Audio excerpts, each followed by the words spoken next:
know ID in the town all day. ID in the SEA. You know ID in the town all day. ID in the SEA. Hello and welcome to episode 485 of the fabulous Peltoncast, sponsored by our friends at Pagliacci Pizza. I'm your co-host, Kevin Pelton. And I'm Tristan Carcino. And we're coming to you in separate locations. I'm in Seattle, Washington, home of the AL West champion, Seattle Mariners. What? They didn't stop being the AL West champion. Are you disputing that? Oh, wow. That sneeze wasn't for the Mariners, but it might have been the cookies that we're going to discuss. I'm coming to you from Renton, Washington, home of where that we're going to discuss in the future. Where are we at in DVOA right now? Number one? Explain nobody? The number one in DVOA, where they belong, the rightful DVOA champion, Seattle Seahawks. Have fun with your little AL West champion Mariners. Baseball season is over, buddy. It's not a competition between the Mariners and the Seahawks. It's like 40 degrees outside. It is gross. It is rainy. It is football season. And the Seahawks are number one in DVOA. It's 2012 all over again. It was a high of 60 today. But did you listen to this? I dream of every single night come true, and it is 2012 again? Yes, it is. Take me back. Take me back. Okay. Well, if you haven't listened to it already, I don't know if you're aware of this. The Seattle Mariners season came to an end. They were playing the Toronto Blue Jays. A notable game. Game 7, ALCS. Some decisions were made. Some home runs were hit. And they lost. And we recorded afterwards. We also recorded about the Seahawks blowing out well, not really blowing out, but comfortably beating the Texans on Monday Night Football, and looked back on the 2 weeks that I was in Europe. But there was a lot we didn't get to, including with those teams, including previewing this weekend's UW football game. So we are back to do that in what we are considering the full regular weekly pod. And why is it that I went to the Alex Bannister edition? You know what I went to? That respect to it. I went to the Your Birth Year edition. Oh, 1985. Wow. Spoiler alert on my birth year. That information is probably not that hard to find out. Well, not now. All right. Should we get into our toasts? I guess I should have specified 19.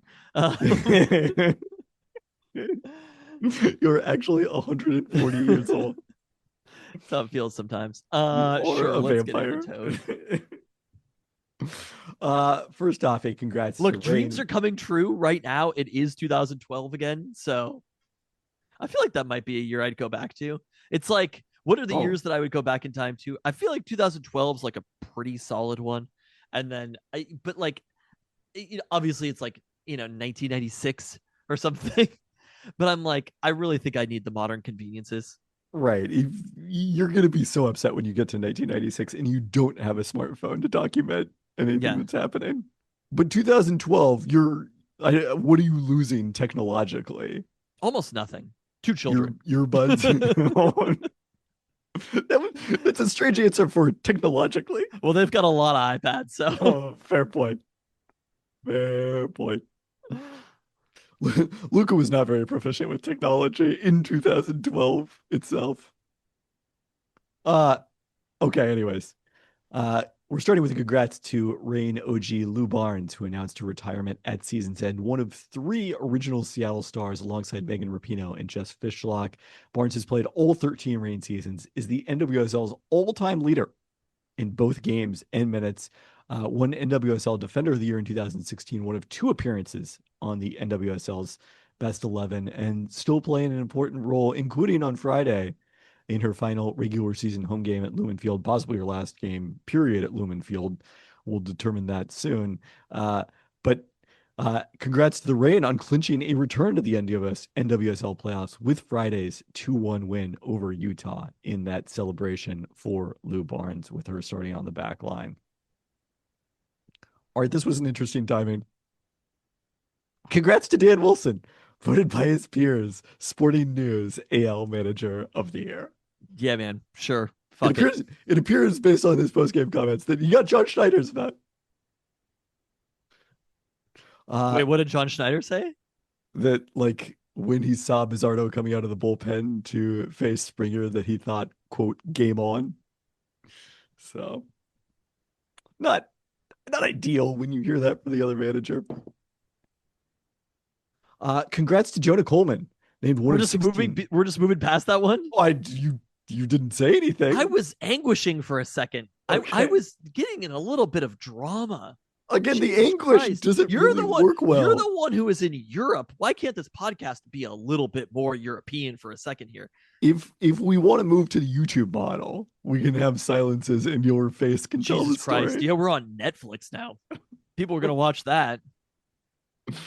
I'm sure bookmarking that for its cancellation. But I wish nothing but the best for my friends at the Ringer. In they're not this is not wishing anybody bad. It's just what are we doing? Look, my feelings have been made very clear on the subject, but we are pivoting to audio. Yeah. Actually, eventually we might pivot to text. I don't know. I always considered dropping the notes in the Discord when I was on vacation. Anyway. Yeah, I stand by my shirt. Fuck it. Whatever. Dan Wilson.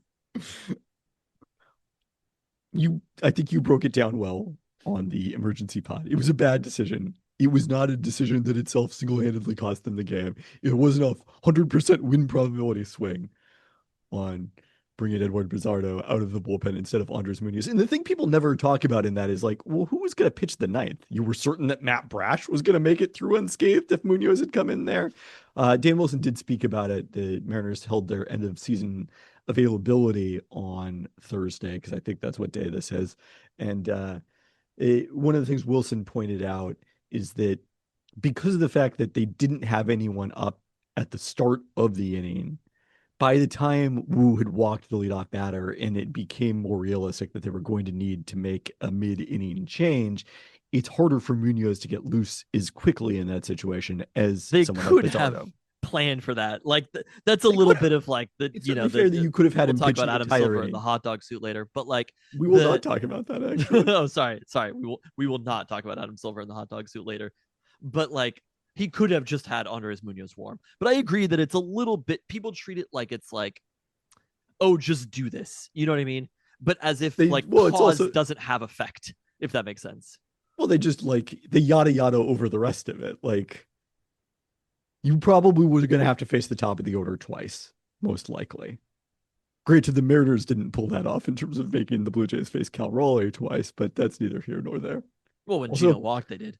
But apparently Gino did get but that's the thing. No, this is where I don't agree with. Just because you get a bad call earlier doesn't make the strikeout call. It doesn't negate the fact that it was a ball on 3-2. It's not like that's not how this works. You know what I mean? It's not like if there's a bad call earlier in the game, you're just like, well, we're just gonna change this now. Like that's some but like you can't. I think you can't say that. It was a close call on one of them. It was like more strike zone than it was ball.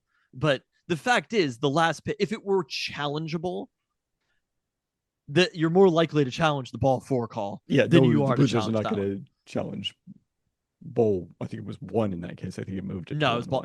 It was pitch 2, but I don't know if it's ball 2. I don't. It might have been a first pitch strike. I think it was ball 2, but like if it was ball 4, if it was challengeable and the Mariners could have challenged, right? If Gino could tap his head there, like, which he should have done condescendingly, but it's a walk at that point. You know what I mean? So like, I do think just judging the stakes of the pitch being a 3-2 pitch being called wrong is a greater stake than, it's some point earlier in the at bat. Yeah, because there's more time to adjust earlier in that bat, but it is harder to say that like he took 4 balls. Are we going to talk more Mariners later? Or are we going to talk more looking back on the Mariners later? Or are we going to? I didn't have it on the schedule. I don't know if you have any hot takes. These aren't hot takes necessarily, but do you know what I did? I did a crazy thing. The next morning, I got in the car. It was early in the morning, and I didn't have any podcasts or anything queued up. I couldn't get my Netflix to load. And I listened to, I shit you not, sports radio. Whoa, no. And Mike Salk was taking phone calls from the listeners. I'm sure And they were measured and reasoned in their comments. I mean, honestly, they mostly were. Oh. It was not, but apparently there were, I heard the tail end of this, multiple people. A lot of them were just like, hey, Salk. It's like the thought of whoever is like calling into sports radio in 2025 is a crazy thought to me, when you could literally just post your thoughts anywhere. You know what I mean? It's not like people back. It's not the 90s. Like, we have outlets. You could just host your own podcast. Yeah. Yes, back then I had to call either Graz or Gas to get my Sonics takes off. There's just so many ways to get your person. You could start anything, right? There's so many accounts to get your perspectives out there. But like sounds strange when you put it that way. One of the threads. I'm just like, every once in a while you click on a thread where you're like, that's a crazy post. I've got to check this out. Is there? I've not. I don't have it installed, so I don't actually. No, think it that. pops. I'm like, Scrolling Instagram, and then I know thread. Oh, if you don't have threads installed, yeah. it So doesn't show up. I don't know. Maybe it does or maybe it doesn't. I don't click on it. I'm just like, well, I wish that had not been on threads, because then I might have seen it. Or is there like a suburban dad just giving Mariners takes on TikTok? And if not, why isn't that you? Oh, I guarantee that there is. Okay. But God, there was one thread about Cooper Kupp where I was just like, I gotta click on this. I'm so sorry. Where it was like the interception that Cooper Kupp threw. It's like some bullshit account or whatever made people question the Seahawks decision making. And I was like, what are you talking about? Or are the Seahawks trying to do too many trick plays? And I'm like, thanks, threads. Anyway, there was a dialogue that apparently had settled in, which was, and this is what people were calling into Mike Salk about, which he rejected vehemently, which was the Mariners talent-wise aren't good enough at hitting. And it felt like, and they were like 7, 8, 9. The Blue Jays are just so much better than the Mariners. And Mike Salk broke it down. He was like, throughout the season, 162 games, not 7, the Mariners were better at 7, 8, 9 in the lineup than the Blue Jays were. And just because these 7 games, like the bottom of the order, didn't deliver, doesn't negate the entire season before then. They just didn't show up in this one series. And he was basically like, what the fuck are you talking about? And it feels like people have one take about the Mariners, and they're just like, they have a desperate need to go back to that. Oh, yeah. We must go back. I was so happy that he was just like, he shut it down. He's like, we've gotten 3 calls like this. And he was like, I just reject this as a concept, that is what, like, maybe it swayed the series, but I think the thing that people don't understand about baseball series is that they're mostly fucking random. Like, we know this about baseball. That's why random teams win almost every season. It's not the type of sport. Look, it would be boring. Honestly, it would be the NBA if you just went into every series. Pretty boring opening week, I'd say. Just a real snooze fest thus far. Well, the fireworks are not happening on the court, but in NBA playoff series, like, you can basically predict who's going to win. I think last year was maybe a more interesting NBA playoffs than there were. But like, your ability to predict who's going to win, what you care about more in NBA playoff series is how many games than you do about the teams most of the time. And that's not how baseball works, because it is a very fucking random sport. So if the 7, 8, 9 hitters, like, there's hard hit balls that some of them had during this time period, and sometimes they just go at people. Yeah. That's it. It's all true. So I was annoyed that that's a thing that is creeping back in, and I'm like, all right, dog. But the other thing is, like, I mean, I do think there is an element where, I mean, Leo Rivas was one of the 7, 8, 9 hitters for a number of games in the series. Maybe we should consult with the Sporting News AL Manager of the Year about that one. I do think there may have been some holes detected by the end of the playoff run here, but I also don't think that's like an insurmountable thing. Every team has holes. Because you know how I know that? Because the Mariners were leading 3-1 in Game 7 of the ALCS. Exactly. That's how I know it.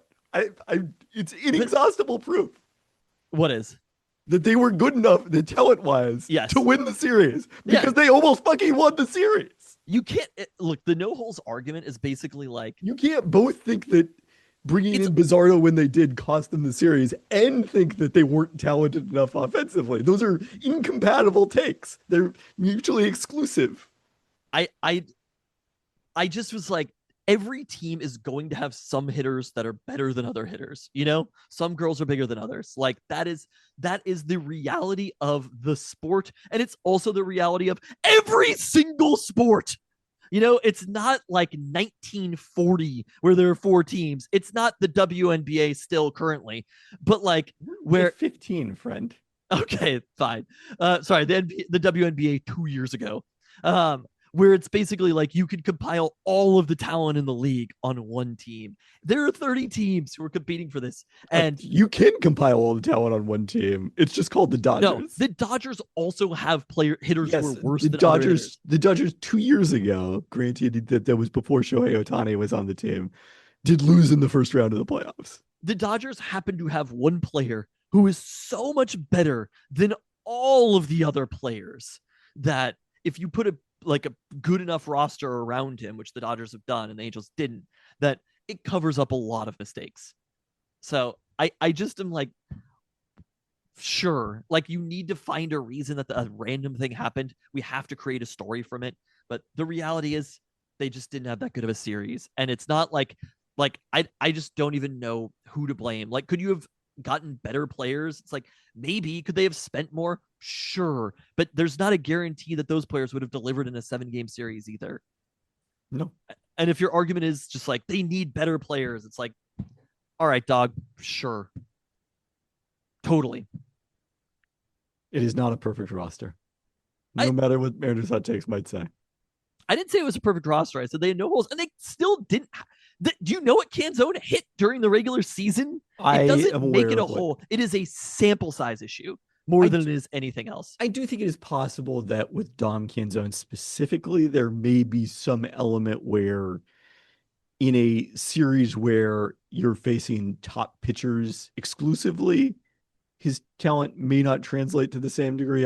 But I want to see a larger sample size before I'm not sure that I buy that Dom Canzone, that there's this one player you can isolate. Like the reality is that, or like Jorge Polanco only hits off really good pitchers. You know, it is randomness. Yes, I don't think that. It is a sport that gets played over 162 games, and they decide the playoffs by way less than that. See, the thing about Dom Canzone playoff series, he didn't play 162 games. He played 82 games. Sure, and he wasn't very good prior to this season. So I do think there's a little more. How? And I love Dom Canzone, and I'm not saying the Mariners during his prime, Dom Canzone. I believe one of the things that Mariners management said during the end of the season press conference is the outfield is set. We're good. We're not open for business in the outfield. Great. So I don't think Dom Canzone's going anywhere. But I also would not look at the 2026 playoffs and say for sure Dom Canzone should be the Mariners starting right fielder /DH in the 2026 playoffs. They get there, which is its own problem. I don't believe that these seasons have any bearing on each other. Like Randy Arozarena had like one of each other. That these playoffs do. Like Randy Arozarena had one of the best playoffs of all time, right? I agree that playoffs. That doesn't necessarily mean like we weren't like, oh well, Randy Arozarena did good in the 2021 playoffs or whatever year it was with the Rays. It's not 2020. Like in the 2020 playoffs. It's not like we're like, well, we could slot him in for 600 for the Mariners in 2025. It's fucking dumb. It is all small sample size. It's very odd for me to be the person on this podcast who's more accepting of small sample size. I feel like for the Mariners, we've like traded perspective, but I'm just like, I just, people are so desperate to find a scapegoat or a reason for why something mostly random happens. And it's just like, way to explain like X thousand years of human psychology. Baseball in particular. I know, my man. Like, I don't know if you're aware. Our whole culture is built on finding explanations for randomness. Well, sure. But hockey too. Hockey, I feel like hockey is actually even more predictable too. Because like if you were to pick betting favorites in each conference in hockey, like that's who made it. Maybe that was true in baseball. I don't think the Blue Jays were though. I also do not I'm think pretty they sure the were. Yankees were the betting favorites. I would want to see a larger sample size. The Yankees are a better team than the Blue Jays are. Yeah, probably. And the Mariners probably, I think there's a chance that the Mariners would have lost to the Yankees sooner, quicker than they lost to the Blue Jays. Quite plausible. Anyways, congrats to Jonah Coleman, named one of 16 finalists for the Campbell Trophy. The award for academic and athletic success is named in honor of the late Bill Campbell, an all-Ivy League player and captain of Columbia's 1961 Ivy League championship team, who coached at the school before becoming the CEO and chairman of Intuit, which now is famously the sponsor of the LA Clippers, but not their jersey sponsor. That was a different group. So what is that an academic or is it athletic? What is the Combination of academic and athletic success? I said that in there. But I'm just trying to understand because Highlighting his maybe- 3.91 GPA in education. maybe addition this to is a success bit on of the a field. like a hot take, I guess. I feel like Jonah Coleman has not had that good of a season.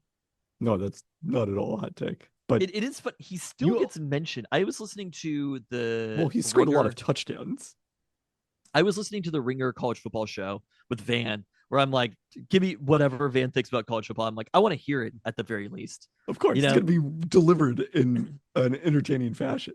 But he doesn't have like wild perspectives about Van is like a very measured. I'm not person saying that. I'm talking about saying college anything Van is going to talk about, whether he's informed about it or not, he's going to talk about it in an entertaining manner. And so he was talking about Jeremiah Love, and he was basically like Jeremiah Love is the best running back in college football, and who's the other running back for Notre Dame, Jadarian Pierce, where he was like those are the two best running backs together. I mean, Jadarian Pierce is averaging more yards per carry than Jeremiah Love is, and somebody like other people who got brought up, and it was like two other names, and one of them was Jonah Coleman. And I'm Jonah like, Coleman does lead the nation in rushing touchdowns. yeah, but I'm like, motherfucker, Jonah Coleman's. We all know, but other people are not paying as close attention to the University of Washington He football doesn't team even as have we like are. counting stats that good. Like 5.1 yards per carry in college is like It's fine. Again, other people are not paying it. So they saw 12 touchdowns, and that was the end of the analysis. I'm just very fascinated about the usage of Jonah Coleman. He seems fine with it for what it's worth, because it's not been different from 2024 to 2025. And I keep being like, there's a point where Jed is going to start riding Jonah Coleman. It is not in Jed Fish's DNA to do that. That is what I've determined. I think it is not a Jonah Coleman thing. I think he's just not going to ride a running back like that. Jed likes to throw the motherfucking rock. And you know what? Respect. All right, should we get to the NBA update sponsored by Pagliacci? Are we doing the players to watch, by the way? Of course, we're doing the players to watch. All right. We have to do it quickly. Portland Trail Blazers head coach Chauncey Billups was arrested Thursday morning and charged with counts of wire fraud conspiracy and money laundering conspiracy as part of an investigation by the FBI into illegal poker games that the FBI alleges were fixed. Billups also matches the description of an unnamed co-conspirator in the related case regarding NBA inside information, indicating that he told a bettor that the Blazers were tanking and several players would sit out the team's March 24th, 2023 game against the Chicago Bulls before those players were ruled out on the injury report, and the line inevitably moved in response. Billups has been placed on administrative leave indefinitely by the NBA while this plays out, and the Blazers announced in their statement that Tiago Splitter, who's new to the coaching staff this year, was previously the head coach at Paris basketball. I believe had coached with the Brooklyn Nets as an assistant coach, and most famous for his longtime playing career with the San Antonio Spurs, will serve as acting head coach. Kind of an interesting decision because they did also have former NBA head coach Nate Bjorkgren, who took over as acting head coach for 2 games last year. That happened to be the game that the fabulous Pelton brothers attended against the Dallas Mavericks. So, yeah, there you go. That was a piece of information to wake up to this morning. It certainly was. I mean, are we going to talk about Chauncey Billups in general, or I don't know how much there is to say here. I mean, my perspective about Chauncey was negative from the beginning. You know, once the sexual assault charges became public after his hiring, I thought the Blazers should have fired him immediately, to be honest. I believe it was during the process and between when Damian Lillard advocated for his candidacy and when he was subsequently hired. I was very surprised that the Blazers And stuck and with it would also Chauncey. just it would go back to this. Became public is probably not the correct way to put it because it was a matter of public record. It just had been so long ago. These charges dated back to his, I believe, rookie season in the NBA, but certainly the 1990s. And even those of us who were around at that point and following the league had not remembered them. They had not been part of the storyline of his work as an assistant coach or his time in media before he was up for head coach of the Blazers. So I mean that kind of clouded my perspective about Chauncey the entire time. I honestly didn't care how he was as a coach, in as much as I even think that there's like value necessarily in an NBA basketball coach. The fact that in a city like Portland to have Chauncey represent the team, basically the only like aside from soccer, the only professional sports franchise Wow. in Portland. Portland Fire erasure. The They have a head coach for the record now. well, they didn't exist until this coming season. They have not played a game. It is correct. So to have somebody like that represent the team and the city of Portland, I was surprised by it, and I thought it was the wrong decision overall. So seeing this as like I have no sympathy for Chauncey Billups, and I hope that he has coached his last game as head coach of the Blazers. Did you happen to catch the statement from his attorney about the What was that? situation? Let me read that in its entirety. Anyone who knows Chauncey Billups knows he is a man of integrity. Men of integrity do not cheat and defraud others. To believe that Chauncey Billups did what the federal government is accusing him of is to believe that he would risk his Hall of Fame legacy, his reputation, and his freedom. He would not jeopardize those things for anything, let alone a card game. Furthermore, Chauncey Billups has never and would never gamble on basketball games, provide insider information, or sacrifice the trust of his team in the league, as it would tarnish the game he has devoted his entire life to. Chauncey Billups has never backed down. He does not plan to back down, do so now. He will fight these allegations with the same tenacity that marked his 28-year career. We look forward to our day in court. Chris Haywood, attorney for Chauncey Billups. So that's a statement. Of all the statements there are, that's one of them. I mean, what is the lawyer going to say? Be like, yeah, he did it. Well, I think there are ways that you could deny the allegations in a different, perhaps more effective way. All right. I mean that's basically it though. To me, is I would be surprised if he ever coached for a game for the Blazers ever again. I would be shocked. Also be surprised. And again, I saw it and I was like, good riddance. The Blazers lost to Minnesota 108-104, I believe was the final in that one on opening night, hours before this arrest. Led that one in the fourth quarter, but Anthony Edwards ended up putting it away by making a jumper over his one-time Georgia teammate Toumani Camara in the late stages of that one. 114, I should say. 41 points for Ant Edwards. Jeremy Grant, who's coming off the bench this season, came off the bench for the first time since 2020 when he was playing for the Denver Nuggets, had 29 to lead the Blazers. They host Golden State coming off their overtime win over the Denver Nuggets to go to 2-0 on the back end of a back-to-back on Friday night. All right, with that, it is time for an annual tradition. The 10 NBA players, 1 Denver Nugget, and 9 other players for you to watch. Do I have to find the Denver Nugget? We have made a last-minute change based on the results of, or on the rotations from of who the Nugget is? Season opener, who the Nugget is. Wow. We begin our 10 players to watch with Boston Celtics first-round pick Hugo Gonzalez, who played last season in Spain. An athletic wing, not someone who's exceptionally skilled at this period of time. Kind of compare him, I would say, to Christian Brown of the Nuggets is kind of the best case for him. Was playing with Real Madrid last season. Are Celtics fans pretty excited about this one? I don't know. They're pretty muted in it. He may not play a lot. I don't think that he played in their opener that I saw. He did get a DNP CD in that one. Ant Simons, 32 minutes off the bench, 13 points. All right, next up, the Brooklyn Nets are maybe the most player to watch team since the Jokic, Nurkic era Denver Nuggets. They had 5 first-round picks this year. Oh my God. 3 of those first-round picks are international. one of whom played in the NCAA.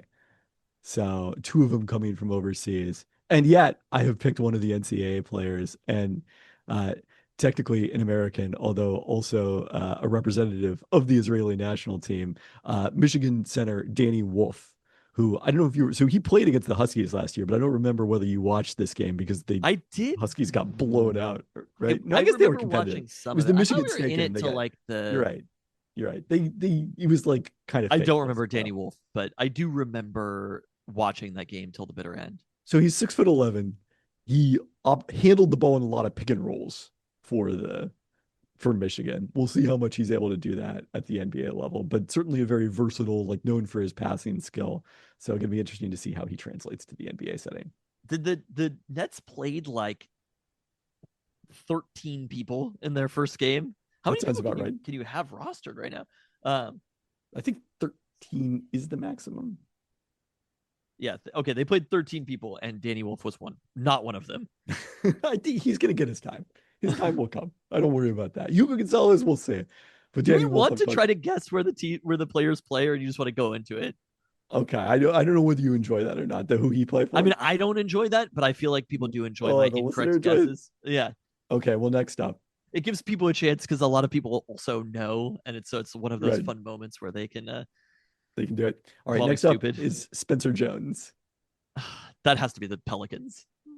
Denver Nuggets. Oh, that was the Nugget. I thought you were gonna bury that one. Spencer Jones went to Stanford during a period of time where they were in the Pac-12 against UW.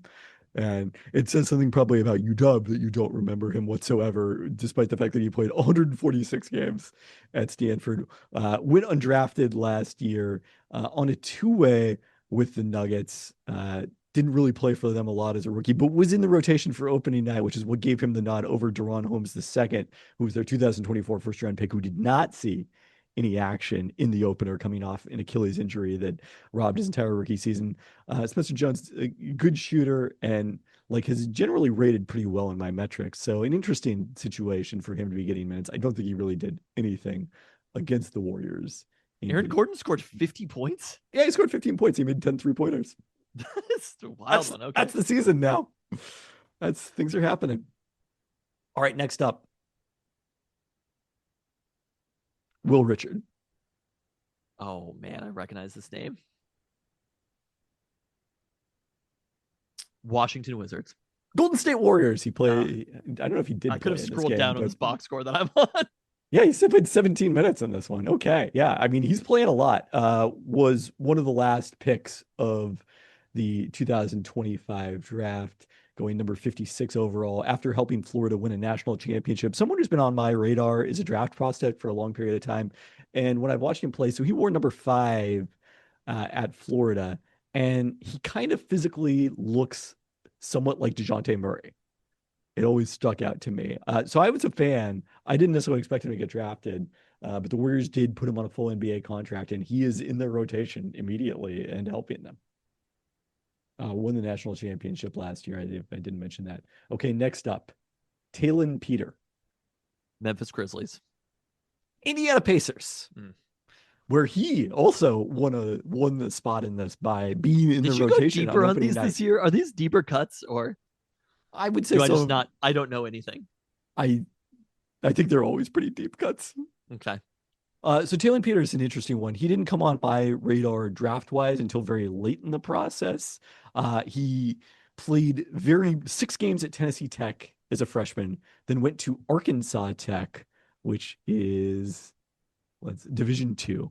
Came back to Division I for his 5th year at Liberty. Came off the bench, oddly, but won 6th Man of the Year in Conference USA. Put up a very wild stat line where he shot high percentages on 2s and 3s. He shot 58% from the field, 45% on 3. Obviously crushed my projection model once I finally put him in here. Didn't think he was going to get drafted, but the Pacers took him number 54. And with TJ McConnell sidelined, he was their backup point guard on opening night. So going to be very interesting to see how this works. Given the low level of competition that he's played at historically. I mean, got more minutes than Isaiah Jackson, who started. The Pacers going with a 3-headed center right now. All right, next up, Yohan Berenger had, I think, set a summer league record for blocks in his debut. That sounds like a Raptors type name. Minnesota Timberwolves, where he Ugh. is the new Rudy Gobert, Oh, new interesting. defensive-minded French center who struggles offensively. I did not. I mean, I've looked at their box score. We just talked about it a moment ago, but I did not really peep whether Berenger got any run. I don't think he probably did because He they didn't play. yeah, they obviously have plenty of options in the front court with Naz Reid sliding down to the center. But I think Berenger may get some run at some point this season. It'll be interesting to see how he translates. All right, next up, Ariel Hukporti. The San Antonio Spurs. New York Knicks, where he started on opening Really? night with Josh Hart sidelined and also Mitchell Robinson sidelined for this one. Played 18 minutes. Has really impressed me with his ability to kind of handle the ball and be a hub for the Knicks offense at the elbow. It's a very different Knicks offense than we saw under Tom Thibodeau, with Mike Brown taking over as head coach this season. Hukporti is one of the handful of players in this list who is not, in fact, a rookie. He was a second round pick for the Knicks last year, was on the roster, didn't play obviously a whole lot, but getting more opportunity this year. He is a German native. Did you see Cam Scattaboo on Celebrity Row at the Knicks game? I missed that, sadly. I think Cam Scattaboo is the most important person in the entire city of New York. More so than Jackson Dart. Oh, no, it's a Scattaboo city. That is what I will say. Yeah, no, Jackson Dart, because there's a thing about New York, right? I mean, there's two things about The New York. underdog. The underdog, but also just like how Cam Scattaboo plays football. The fact that he is a white running back, the skin color of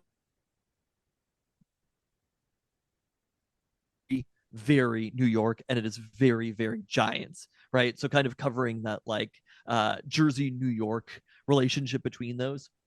I think one of my favorite things about New York is how quickly it is willing to rally behind an athlete that has done something in a short period of time, right? Like the fervor that can build around somebody like that. Cam Scattaboo is like, he might be the most important New York like young athlete in a generation at this point. Interesting.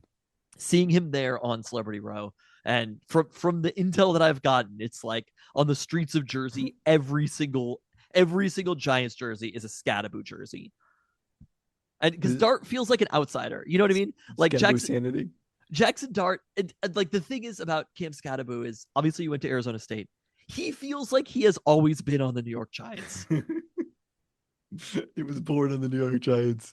He'll be on the New, much like Josh Johnson will still be signing with NFL teams long after you die. The Scattermove will still be playing for the Giants. All right, next up on our list, Brooks Barnheiser. I'm gonna say Brooks Barnheiser is on the San Antonio Spurs. Nope. I'm gonna get one of these, aren't I? Never. No. I mean, there's only two left. We're pretty far down the list. Are there any Lakers on the list? There are not. Don't really have anyone all that interesting this year. Oklahoma City Thunder. Where someone else who kind of rose late in the draft process, they took him with the 44th overall pick, signed him to a two-way contract, and he has been prominently in the rotation early this season with Jalen Williams sidelined thus far, still coming back from, I believe that was wrist surgery. But Jalen Williams played yesterday. That's fair. Jalen Williams did play. Cason Wallace also sat out against the Pacers on Thursday night. So the Thunder were going deep. AJ Mitchell has really taken advantage, but Brooks Barnheiser has been in the rotation as well. A fun fact about Brooks Barnheiser, who went to Northwestern, was a Big Ten rival for the Huskies. Rates well. I remember hating him. He grew up in Elkhart, Indiana. Do you know the most famous NBA player from Elkhart, Indiana?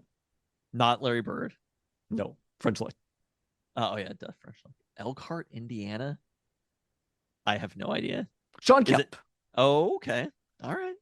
Apparently, Gail Sayers also lived in Elkhart County, according to the Elkhart Wikipedia page. There's one other NBA player listed, and that is, let me find this again.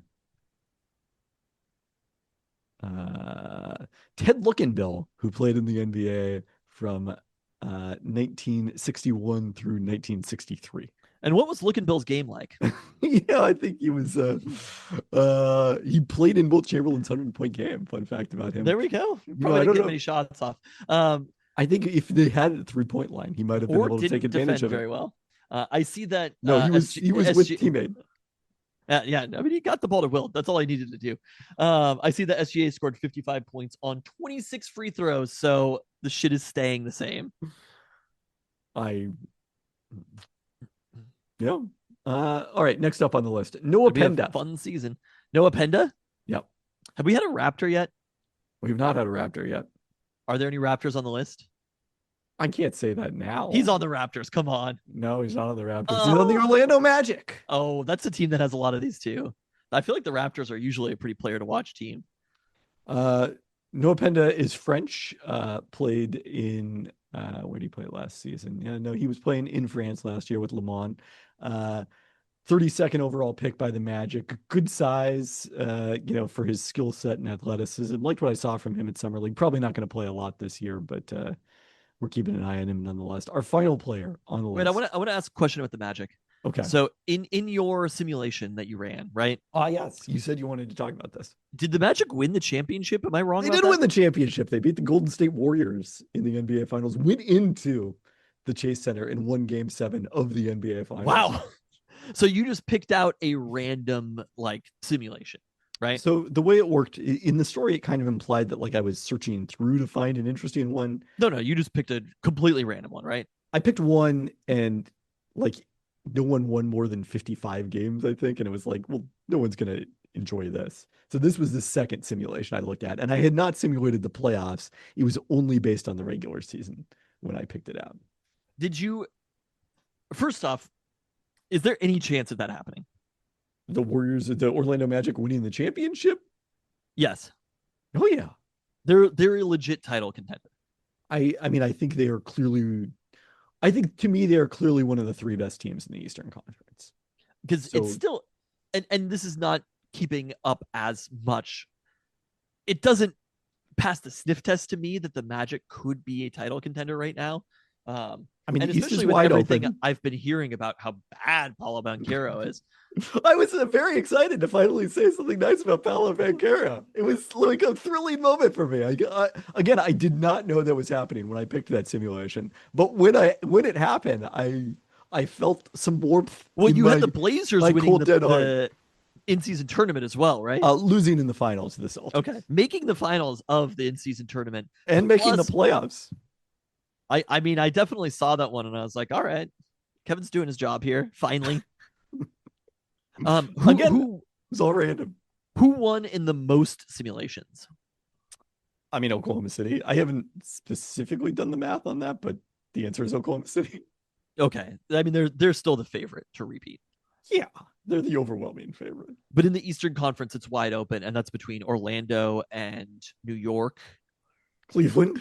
And Cleveland. Are those the teams?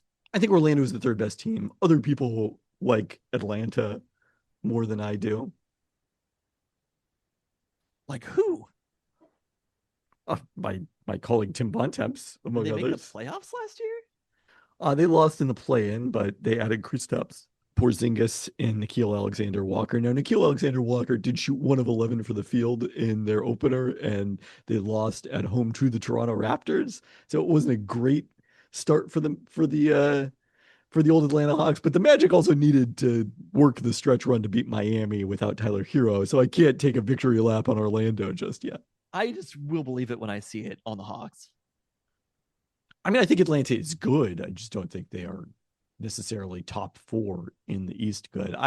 I'm somewhat higher on Indiana. I thought in Boston than the rest of the world is. I thought even though Indiana lost this game, the fact that they took the Thunder to double overtime validated that opinion, especially with Andrew Nembhard playing. I don't believe he played at all in the second half of this one. And Halliburton is expected back at any point this season, or no, he'll be out the entire year. Is that the same with Jason Tatum, or maybe for Jason Tatum? But I mean, he got injured a full month earlier, and I still would be very surprised if he came back. Okay, who's last? Also, wanted to shout out Ryan Nemhard. Got a consideration for the players to watch, but I didn't think you were going to accept a Gonzaga player on I there. was gonna say that's Gonzaga, right? Yeah. All right, last on my list, Sandro Mamukelashvili. Oh man, I was hoping it was gonna be N'Faly Dante. Oh, that would have been a good one, but I don't know if he's going to play enough. I was Did you literally know just that- I was looking at the Hawks box score. Did you know that N'Faly Dante is the first player to change teams via restricted free agency since fellow Hawk, I believe, Bogdan Bogdanovic in 2020? Did I know that? Because he was coming off a two-way contract. Why don't you take a guess on whether I knew that or not?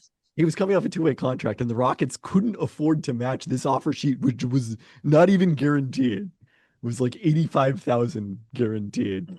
But the Rockets had to let it go, so the Hawks were able to get N'Faly Dante.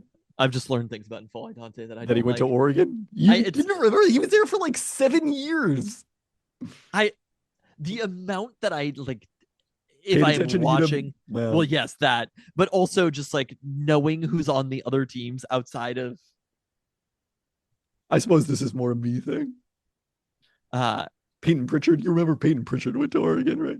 it takes like a pretty notable player for me to remember them. Like the Rutgers guards, I was like, okay, I'm like paying attention to these dudes. But wait, I didn't guess where the last player played on. Yeah, Sandro Mamukelashvili, the most experienced NBA player on this list. I think he's been in the league for like 5 years. Has to be a Toronto Raptor. That is a Toronto Raptor. There we go. You nailed it. He signed with the Raptors this offseason after previously playing. Hello. That's why I'm the MVP. The last 3 seasons for the San Antonio Spurs, for whom last season he scored 34 points in 19 minutes in a win over the New York Knicks in March. So I'm very excited to see what Mamu can do in a more regular role for the Toronto Raptors. He's achieved a lot in terms of beard size. So I guess beyond these players, when you look at players who are a little bit more towards more prominent, is there anybody who you feel like is going to stand out this year? Like, are there any like rookies or young players that you expect to have breakout seasons? VJ Edgecombe was high in my projections, but I mean, I saw that. I saw his game 1 performance. 34 points, the most by a rookie since in their debut since 1959, when the aforementioned Wilt Chamberlain did it, also in Philadelphia. So that is some wild, wild shit. And just like watching him and Tyrese Maxey, they're both so fast. I don't know how any team is going to have 2 defenders capable of stopping both of them. And VJ Edgecombe's like a legit player. I mean, he's the 3rd pick in the draft. Yes. So it's kind of a legit 34 points, right? It's not a. I mean, he's not going to average 30 a game or even probably 20 a game, but yeah, But it's not sometimes like a random fluke thing will happen where a player just scores a ton. He's gonna put up a lot of points. Yeah, I think he's got a legit chance to win Rookie of the Year based on what we've seen thus far. Who would be the other competitors for it? Cooper Flagg. Oh yeah, okay, fair enough. Maybe at some point. How was Cooper Flagg in that first game? Oh, not good, but he was playing point guard. And I mean, do I have a bold prediction that this Wemby guy is going to have a good year? He was playing. Is he going to continue playing point guard? I mean, they could put D'Angelo Russell back in the starting lineup and shift him off that, but Jason Kidd, hasn't shown an interest in doing that as yet. Is that not where Cooper Flagg should be? I mean, he's a 3-4 by trade. I do think Jason Kidd, there's something to be said for, he played Giannis at point guard early in his career. I do think that helped Giannis develop his skill. So when he was actually alongside after Jason Kidd had been fired, it was one of Jason Kidd's. I will say, he's patting himself on the back. Jason Kidd wasn't fired because of the fact that the Bucks' offense. He was fired because of the fact that his defensive system did not work in Milwaukee. But he's still like. The Bucks were benefiting. It is you can't respect the butterfly without respecting the caterpillar. Yeah. So, I hope we're going to say that someday about Noel Quinn and Dominique Malonga, who we're getting to later in this podcast.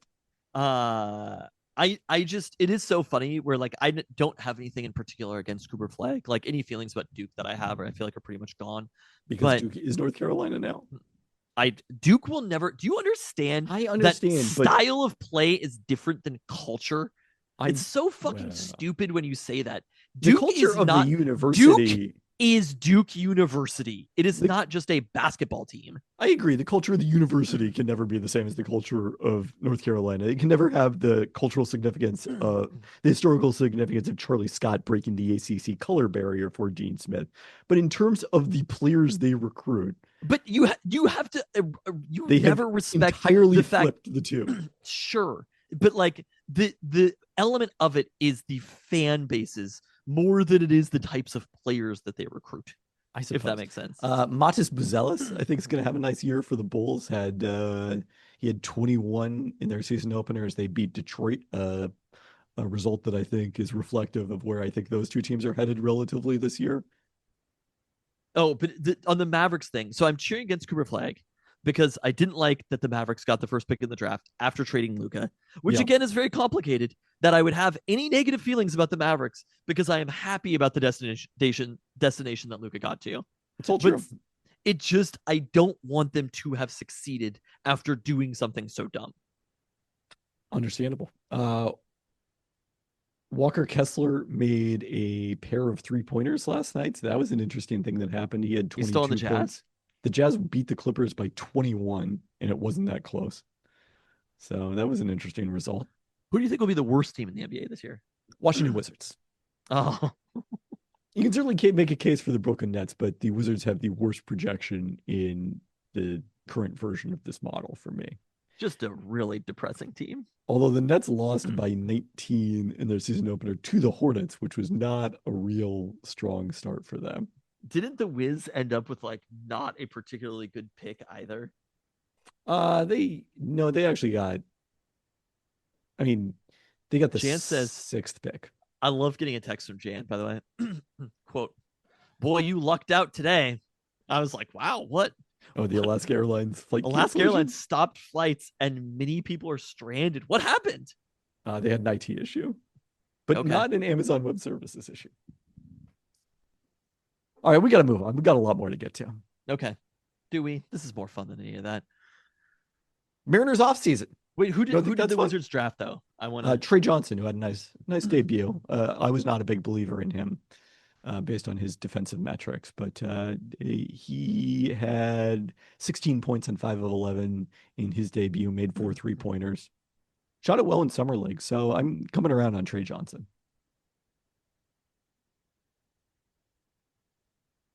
And very high on Keyshawn George, who had 21 points in 9 boards in this one, made 3 3-pointers.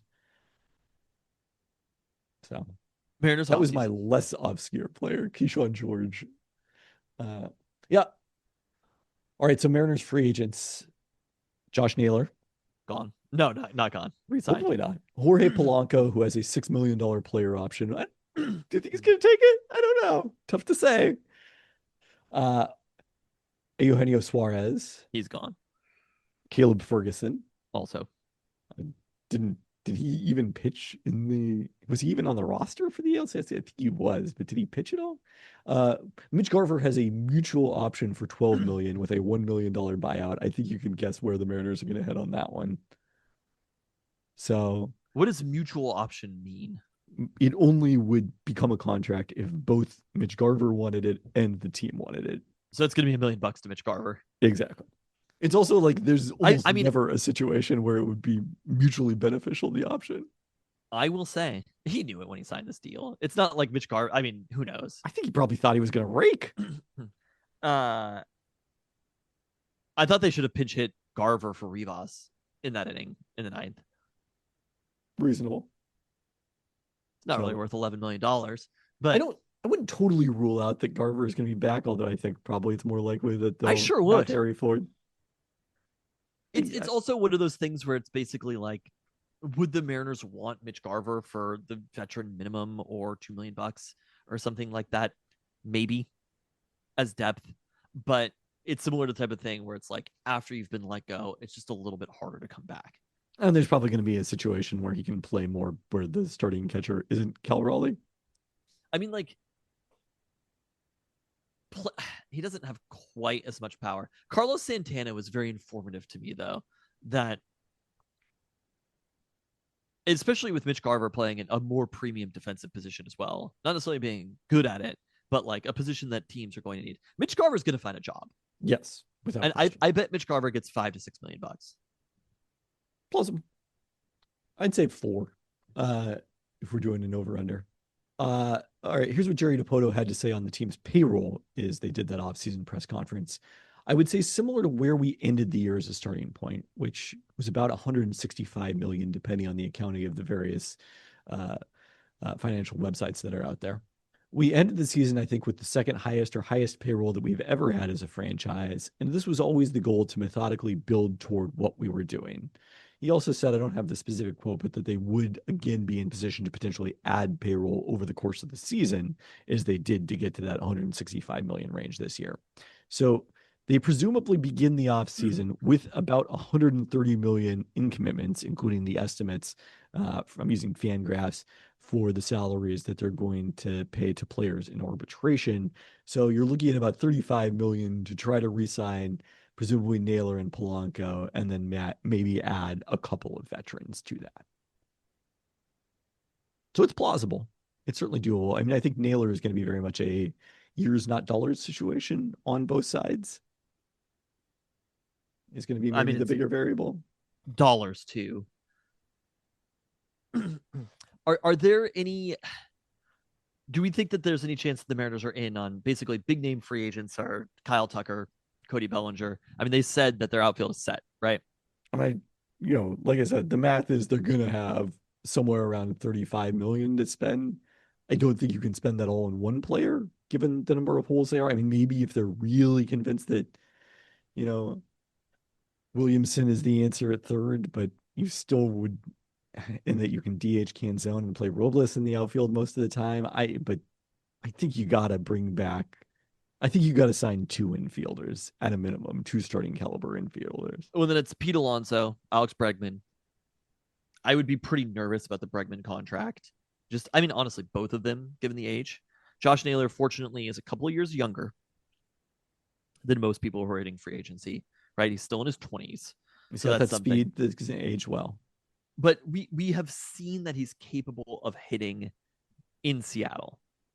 And it's nice that because there's going to be an adjustment period for basically any hitter coming here. I feel it's kind of been the case.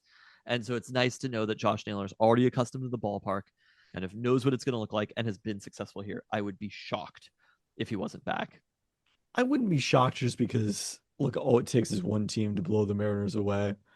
I also, we probably shouldn't expect him to continue to be quite as effective as he was this season, given the ballpark factor. He had 2.2 WAR after joining the Mariners. His previous career high in his season, this is B WAR, was 2.3. But he's his approach offensively is someone who was skeptical about the trade, totally won over by it. Jerry Dipoto was effusive in praising him today. I certainly think that's their plan A. I mean, it only takes one team. That's not how it works necessarily in baseball. I feel like if the Mariners want to get this deal done, sure, he'll hit the market or whatever, but it just takes so long for these deals to get done. And I don't think there are that many teams out there who are we want to go spend $25 million on Josh Naylor, something like that. Right. Who want to spend that extra chunk of money. Even with the big free agents, it takes so long for those deals to happen that, it's not basketball or football where they happen instantly. And it's basically just who's giving me the most money? That's where I'm going. I think if the Mariners have the inside track on Naylor and it looks like it's going to happen, the rest of the teams will just back off. I don't think it's there's going to be a bunch of teams who are going to be in the mix and push them on it. It's really more about it's almost closer to the negotiations that probably would happen behind the scenes during the season. It's just getting to the number that they feel comfortable about and how long that takes. Yep. So, even looking at the Spotrac projections, there aren't that many players who people are going to be mad that the Mariners didn't sign some of the big name free agents. because that's just how it's going to go. I just don't really know who among these players make that much sense to them right now, aside from, just kind of like battening down the hatches. But there's a lot of young players that have to come up. And I think it will be a little bit more about, they still have those prospects. They still have a deep farm system and have the ability to do a similar thing that they did with Randy, to do a similar thing that they did with Naylor and Gino during the season, and basically go in the season and be like, okay, this is where we feel like we're set. But if they're around 500, just above 500 in June, July, depending on how things look with the rest of the division, go out and make those moves that say, hey, this is how we get to the AL CS and then beyond that. I do think also they're going to want to give some of their own young players an opportunity. We'll see to what degree Cole Young is a part of that. Ryan Bliss, it's easy to forget about him because he was out most of the season, but we'll be back in the mix for next year. And then at some point, Cole Emerson, who hit at, particularly at the AAA level, but hit well at every level he was at last year, is an extraordinarily young prospect. And it would be very surprising if he's not part of the roster at some point in 2026. Maybe it's not the start of the season, but at some point. But yeah, to your point, you look at it, it's a lot of outfielders at the top of the free agents. It's a lot of starting pitchers they're not going to be in the market for. So you sort of identified the players who probably are a fit for them. I mean, I would be excited if they went out and had a conversation with Pete Alonso, but it's kind of like, is Pete Alonso at 30 years old worth double what Josh Naylor is worth? Probably not. And especially not, knowing that there's probably going to be an adjustment to the ballpark. I feel like he doesn't solve a problem. And I'm sure that they've already had serious conversations with Naylor. I think so too. I'll be interested to see on Gino. I would be surprised if Gino is back, but with Gino, to me, it feels like it would be like a Polanco situation, basically, where the market just didn't materialize. But he's also coming off a season where he hit 50 home runs and not a season where he was plagued by injury and playing primarily exclusively at half of his games at T-Mobile Park. So he's one of the older, like higher tier free agents for what it's worth. Here's what my thought on Gino was basically like, I think there is a chance that it is, as long as Gino doesn't get too much money, I feel like there's a way that this is like a Seahawks type situation, and Gino may find his way back to Seattle. You're saying after, not this contract, but beyond that? No, I mean, I think he might sign somewhere and do that for a little while. Yeah. And then get traded back to Seattle for a third time. It's already happened once. Why not do it again? So I wouldn't be upset about it. I mean, I loved Jorge Polanco, but it kind of just feels like, I do think there's a pretty good chance. If we're doing our like percentage chances of return, I do think Jorge Polanco is probably more than 50-50. There's a higher chance for Jorge than Gino for sure.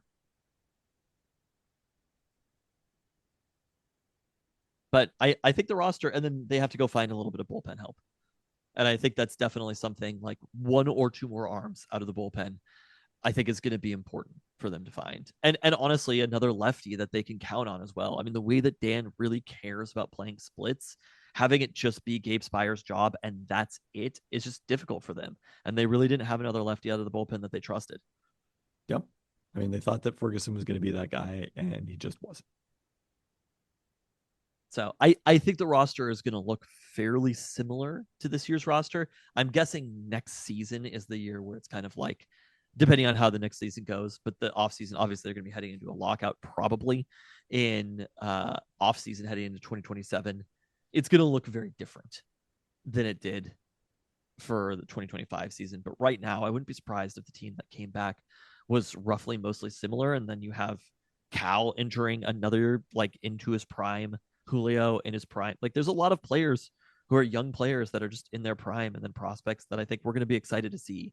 And if they could get anything from Cole Emerson in 2026, which I wouldn't be surprised again if they, started opening day with Cole Emerson on the roster. If he has a good spring, they're going to find a place for him to play.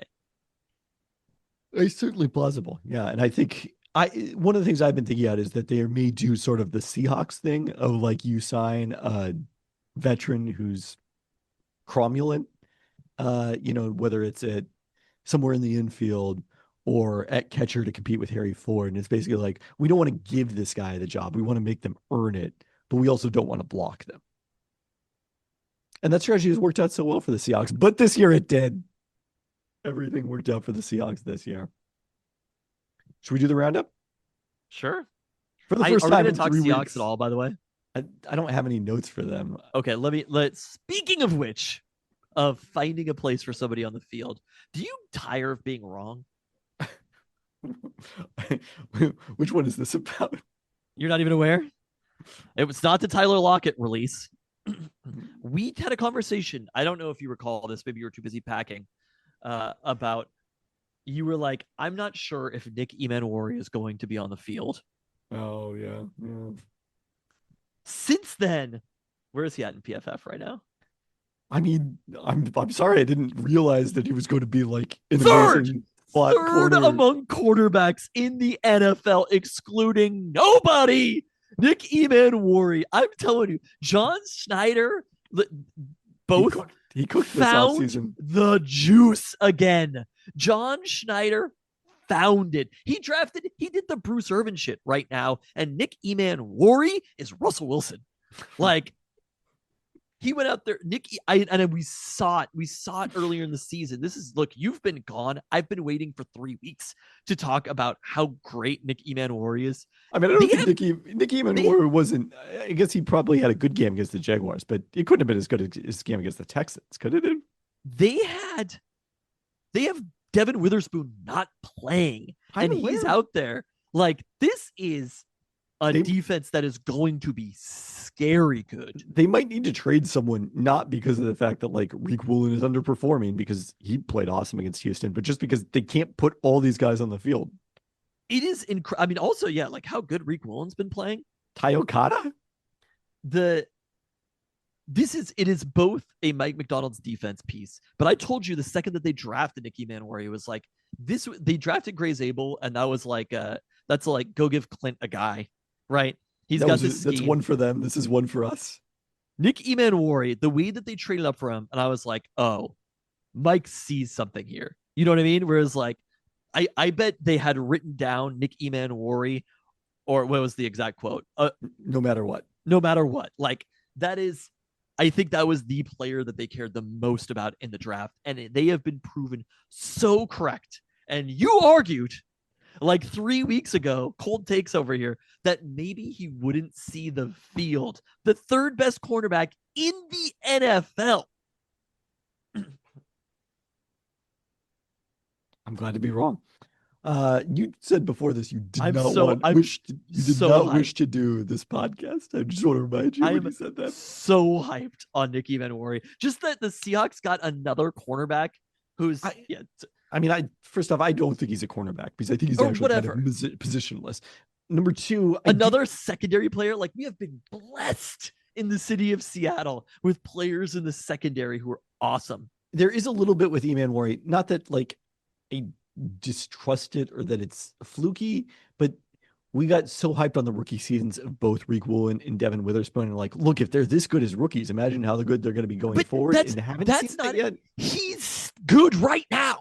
We don't have to be like, whoa, what's Reek Woolen was a Pro Bowler as a rookie. When you have Cam Scatterbo in his prime, you don't worry about what's next for Cam Scatterbo. You ride the wave. When are you pasting the Emmanwori nameplate over your Russell Wilson jersey so that you can wear it? It's a beautiful number. Like, I love Devin Witherspoon, but the two of them together in the secondary, it's like we went from Earl Thomas and Richard Sherman to all of a sudden Witherspoon and Emmanwori.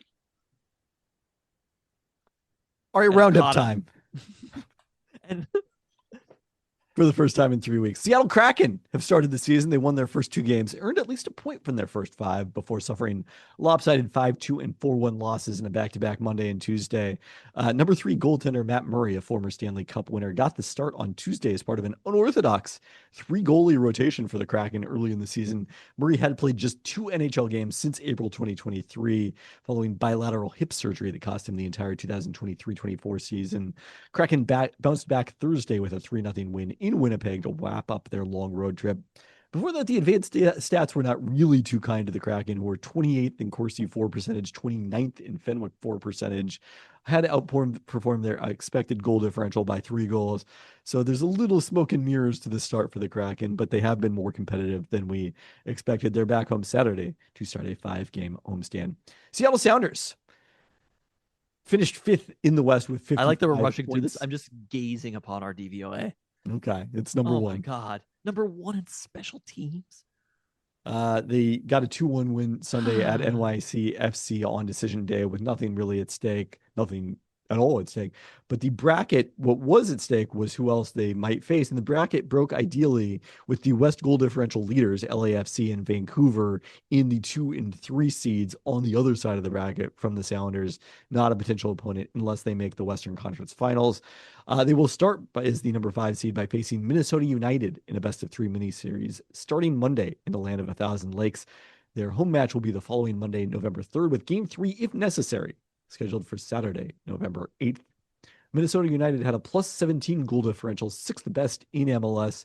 They lost in the West semifinals last year in the debut of Welsh manager Eric Ramsey, a former assistant at Man United. Their deepest playoff run since losing to the Sounders in the West finals in 2020. They still have 3 starters from that game, including goalkeeper Dane St. Clair and midfielder Robin Lod. Sounders retained 7 starters from that 2020 matchup, which is pretty wild because it's a long time ago now. Minnesota swept the Sounders in the regular season, winning 3-2 in Seattle on June 1st, 1-0 at home on August 16th in a game that was probably closer than, more favorable for the Sounders than that scoreline indicated. They were led by 10 goals and 7 assists from forward Tani Oluwaseye, who was sold to La Liga club Villarreal on August 29th. They went 2-2 over the last 6 matches without him. His departure leaves Argentinian designated player playmaker Joaquin Pereira is their leader with 6 goals, 8 assists in his first full MLS season. Thing to watch going into the series. The Guardian wrote a story in July headlined, quote, "The most aggressive set piece team in the world plays in Minnesota."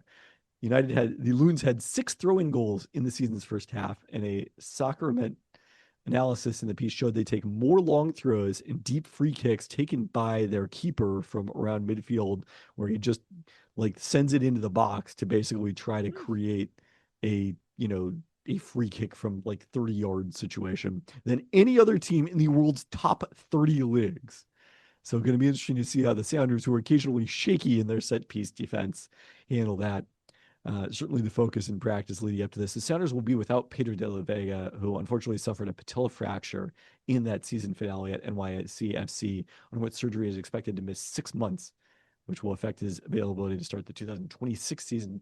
The Sounders will get back Yaimer Gomez Andrade, one of those 7 starters left from the 2020 matchup between these two teams, having missed the last 3 games with a hamstring strain. Could have Ryan Kent for the first time since his hamstring strain on August 6th. Seattle Reign FC is heading into decision day on Sunday. They're unbeaten in 3 matches since we last recorded. Now 4th in the NWSL standings heading into their season finale against the Orlando Pride. They'll be in Orlando.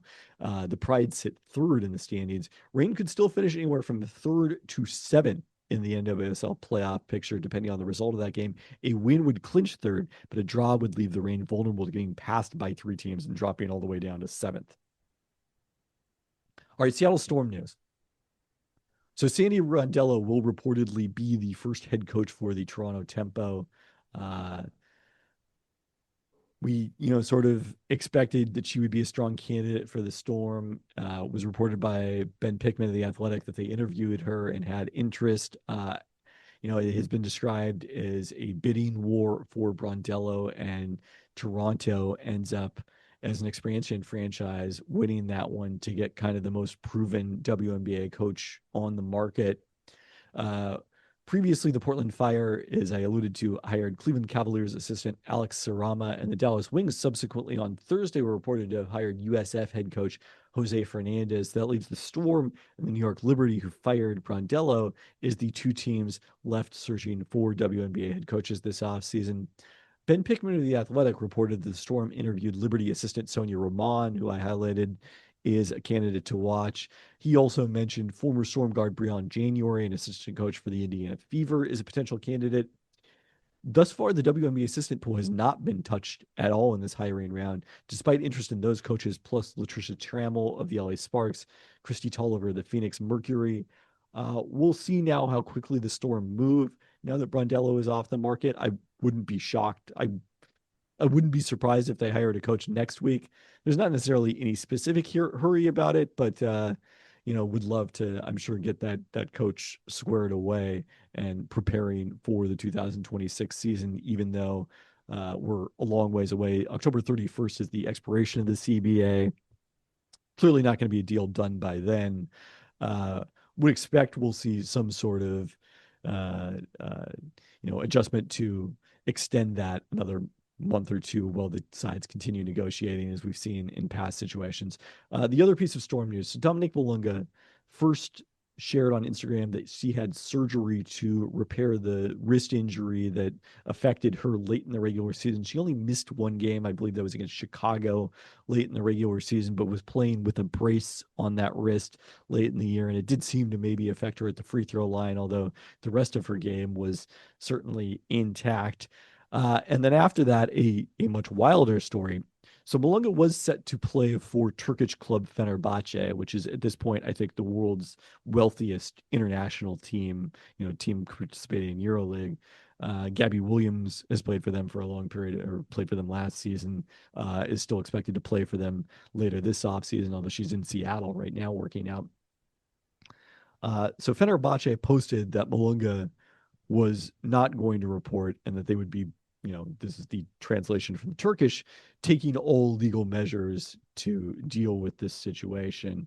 It's, since been reported by Annie Costable of Front Office Sports and others that, the big issue here is with Malunga's letter of clearance. So within FIBA, a letter of clearance is what says you are free to go from one team to the next. And the WNBA, as part of FIBA, sends that letter of clearance to these international teams when players go sign there during the offseason, and then the international team will send it back to let them play in the WNBA. So if Malunga's situation was not resolved with Fenerbahce, she would not be able to play for the Storm. She would also not be able to play for the French national team. Now, I don't think there's any... Today is October 23rd. The WNBA season, even if everything goes perfectly, training camp will not start for another 6 months. I don't think today there's any specific reason. It's worth getting worried about the possibility that Dominique Malunga is not going to be able to play for the Storm. Like, it is in her best interest to play in the WNBA. She is going to want to be able to play for France in the 2026 World Cup, so on and so forth. I do think a resolution will be reached with Fenerbahce in the next 6 months, but it is an unexpectedly complicated situation at the present moment. But really no reason to worry specifically at the moment. It doesn't pass the sniff test. That she wouldn't play in the WNBA? Yeah, it's not going to happen. I mean, I think, look, these situations have been resolved financially, between players and teams in the past. I think this is a somewhat different situation because Malunga signed a long-term contract with Fenerbahce, and she is a very prominent player. So, and they are a very prominent, wealthy club that has the ability to go out there and if they mount a legal challenge to her contract, to defend themselves against that. But I think that process will play out before April. Let me ask longer term. Dollars are going up in the WNBA. Yes. There's going to come a time when WNBA owners are basically like, we don't want our players exposing themselves by going and playing in European basketball. I mean, that was what the prioritization rule was to a degree. Yeah, but that wasn't exactly a like, don't do this. That was a get back on time sort of thing. That was a prioritize. Literally, it's called the prioritization rule. This is what is going to happen is it's not like Kevin Durant goes and plays in Spain for a period of time, right? I mean, it's a little different because of the fact that the timing of the seasons are always offset. And for international players, if the WNBA money gets big enough, maybe, but it's a higher bar than for, American players, I would say. So there may always be some degree of it. I don't think it's going to be a thing in like 10 years. I mean, I don't know. It also Unrivaled changes the equation to this to a degree. I don't think it does either. They're paying. I mean, even with WNBA increased salaries, I still think Unrivaled is going to be competitive with WNBA salaries. There's also this new league, Project B, that is being funded by Middle Eastern investors that is planning to sign players. And Unrivaled has very much been this is a complement to the WNBA. Project B is thinking of itself more as a competitor to the WNBA long term. I don't buy any of it, basically. Long term. I think it's possible that 10 all years from now basketball will be played in the Middle East in 10 years. I mean, Men's and good women's. luck. Also, I will say, if that's a brand that the NBA and the WNBA want, like, have fun, because the permanence of the importance of basketball in sure, right? But there are things that are more important than money, and the money isn't there without the fame in America. So I'm not even sure that I buy that either. You know what I mean? Like, all of these things have to exist. They have to coexist symbiotically. And I just don't think any of this is going to be an issue longer term. And I think everybody is incentivized. I think Fenerbahce is probably more concerned with this than, this is the thing they're thinking about as well. And if they want to like make like model out of Dominique Malunga and have a fight about this, they're going to lose. No, I don't think they are going to lose now. They're not going to lose in the short term. They're going to lose in the long term. Like, I think European basketball does not want to go to war with the WNBA. But they're not going to the war with the WNBA. But that's what this would signal. No, it would not. I would not agree with that assessment. Okay. I think that, like, there's often situations where international teams, fail to provide payment and things like that, and the disputes yield from something the international team did.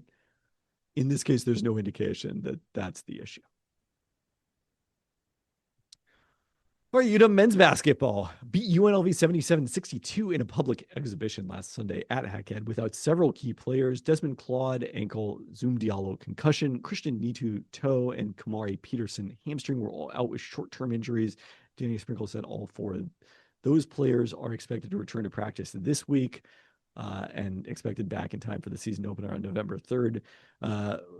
Front court, potential starter Jacob Ignacevic sidelined by a longer-term foot injury. He is not going to be back for the start of the season. In their absence, the Huskies started freshman point guard J.J. Mandequit and Indiana transfer Bryson Tucker alongside typical starters Frank Kepnong, Wesley Yates III, and freshman Hannes Steinbach.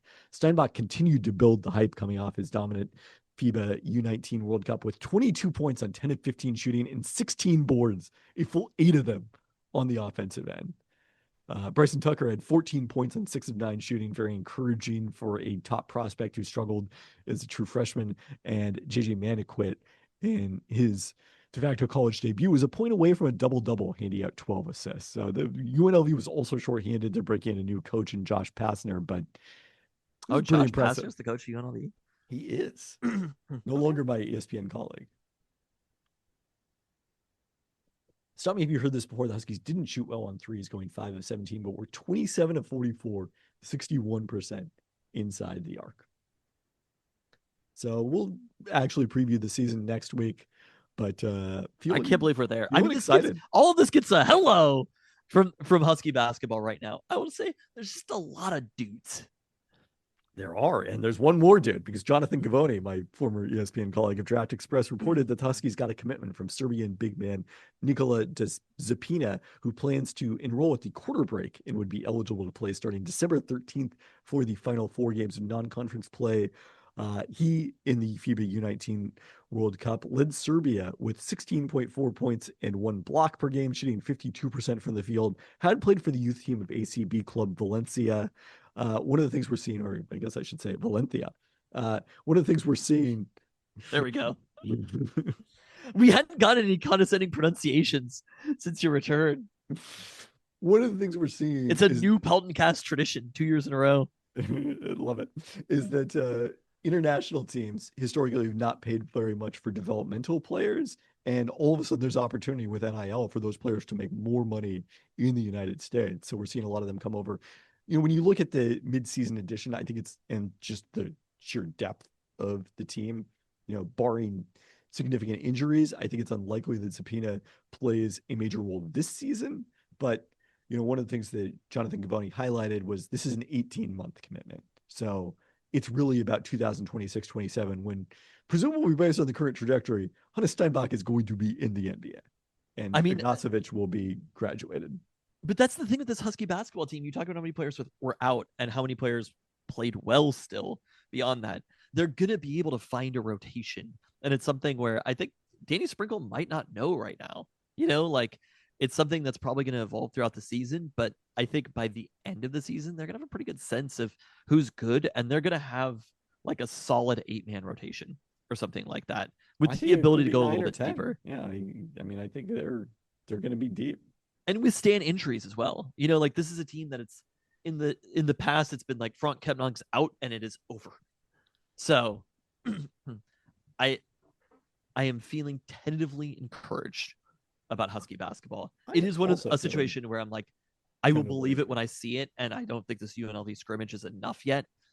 But I didn't realize this. So when we did this was when Jonathan was still at ESPN and alongside Jeremy Wu, their initial post NBA draft 2026 mock draft had Steinbach at that point. That's pre-World Cup, number 26 in the 2026 draft. So you think he might be a lottery pick?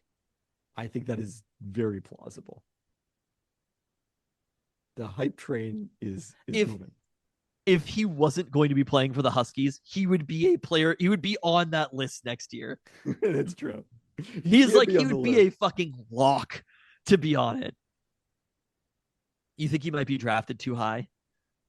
He's like in Matas Buzelis territory. I don't know if I don't think Buzelis was on the list last year, but possibly. Let me see here. Do we have?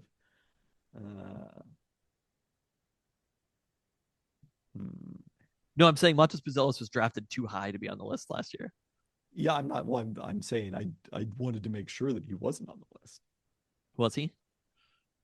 Because he does have a lot of on the list tendencies. But no, you're right. He was too high. On the list tendencies. Well, he was also a surprise pick too. I did put Reed Shepherd on the list. He was the third. I wanted to ask about Reed Shepherd. How is he? It wasn't a great debut for him. Your child? Not debut. I mean, it was season opener, but his first real rotation game. It is funny where he was like the third pick in the draft, right? Yes. Or second? He was third pick. Third. And I feel like you personally have this stake in Reed Shepherd, even though he was the third pick. It's not like you went on a limb necessarily. It's all true, and yet, yes, I do have this personal stake in him. I mean, he had some good moments, but had a pretty crushing late game turnover in their double OT loss to the Thunder. Well, and you should judge things by that one single game. Exactly. All right, let's wrap up with UW football. Looking ahead to Saturday, and number 23 Illinois coming to town for a 12:30 kickoff on Big Ten Network. Hello.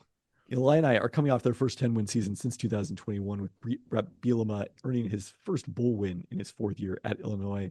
They opened this season ranked number 12, got up to number 9 after dominating 3 non-conference opponents, most notably a 45-19 win at Duke, and then were walloped 63-10 at Indiana. Came back from that with an impressive 34-32 win over USC. Lost 34-16 their last time out when they were hosting Ohio State. Don't know what that's like. Falling out of the AP Top 25 for 1 week before jumping back in at number 23 this week following their bye. Illinois is number 20 in FBI efficiency, 9 spots ahead of the Huskies. But intriguingly, even though they went 10-3 last year, their prior was very low, so they're actually 5 spots behind the Huskies in the overall predictive FPI, which is why the Huskies are heavily favored in this one by FPI. They're also 4.5 point favorites in Vegas. And I got to tell you, I think that one's wrong. Really? I think Illinois is good. Okay.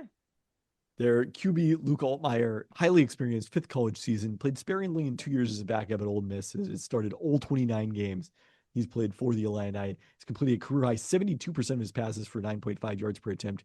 Has thrown just one pick in 192 attempts.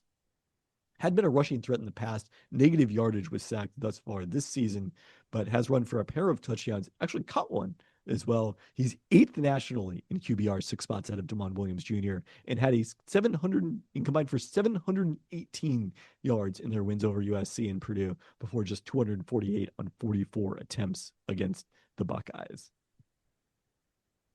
His top target is senior Hank Beatty, who's already surpassed previous career totals with 39 catches for 617 yards. He's second in the Big Ten in receiving yards. He's also returned a punt for a touchdown this season. So a good little battle between him and Denzel Boston. And this one, there's a 300-headed running back committee for Illinois. Caden Fagan has a team-high 85 attempts, but just 4.0 yards per carry. Khalil Valentine had 154 yards combined against USC and Purdue, but just 6 on 3 carries against Ohio State before leaving due to injury. We'll see his status this weekend. And then veteran Aiden Lawfrey has averaged a team-high 6 yards per carry while battling injuries. He came back against Ohio State. Defensively, they're allowing 7.1 yards per pass attempt, which ranks 13th in the Big Ten. Have given up 300-plus yards 3 times, though all of those were in wins. Indiana was probably the more troubling performance. The Hoosiers completed 21 of 23 passes for 267 yards. This defense has benefited from fumble luck, recovering more than 1 per game as turnovers, and Gabe Jacobs has a team-high 4.5 sacks. So, in summary, this is a team that offensively has been basically just as good, maybe even, they're 16th in FPI efficiency on offense. Huskies are 14th, but they have been better in terms of defense and particularly special teams than UW. I think they're the better team. I can buy the Huskies still being slight favorites because of home field, but I don't think they should be favored by 4.5. Fair enough. I mean, it's going to be a fascinating game, I think, overall, obviously, until the game at the end of the year, like the Jed's best chance at a more or less signature Big Ten win, right? This would be their second ranked Big Ten win ever, I believe. If they were to win it against a ranked opponent following Michigan last year, it feels like it bears situationally, not opponent wise, it feels like it bears a lot of similarities to that Michigan game, where I think Michigan came in and was probably a better team. They didn't have the quarterback like Luke Altmaier, obviously, like Michigan was figuring out. They had a better defense though, and they came in. UW was favored, and it was like, I think it was a similar time of year as well, right? Maybe it was like a couple weeks earlier. It's October 5th because it was before Okay. I left on my trip last year. It feels like it's a very similar type of game, and that's kind of how bettors are seeing it. The FPI being different. I think the thing that stands out to me is this USC game, right? Like Jane Mayaba had 364 passing yards, and he didn't run for a ton, but he's not kind of the runner that Damon is. They ran the ball well. Luke Altmaier is good and he's efficient. This might be a shootout. That one was 34-32, and I think it's basically like when Damon has played against teams that are not Ohio State and Michigan, you could basically look at it. It's been a tale of two Damon Williams, and he has been absolutely dominant, and the Huskies have scored quickly. And I still think that's basically what people are betting on is UW gets a stop or two against Illinois, which is possible. Like the defense hasn't been terrible so far this year. I actually think the defense might be a little bit underrated statistically for UW. Played generally a pretty good game against Michigan, I would say. But Luke Altmaier is the best quarterback that they will have faced outside of Zevi Eckhouse. But like the best quarterback that UW, hey, the team that Wazoo I am on the fucking mountain. There was a Wazoo fan on Sunday at the children's baseball game that I was at where he was like, what a terrible way to lose. I'm done with Wazoo. And I'm like, dog, you went into Ole Miss and almost beat them. And then the next week went into Virginia and almost beat them. You should be over the fuck. He was mad at Jimmy Rogers. And I was just like, have some perspective, my guy. Like this team was dead in the water. You're in a 2-person conference right now. Those are the most impressive losses you could possibly have. Your counterpart fired their coach and hasn't won a game in the conference. It's all true.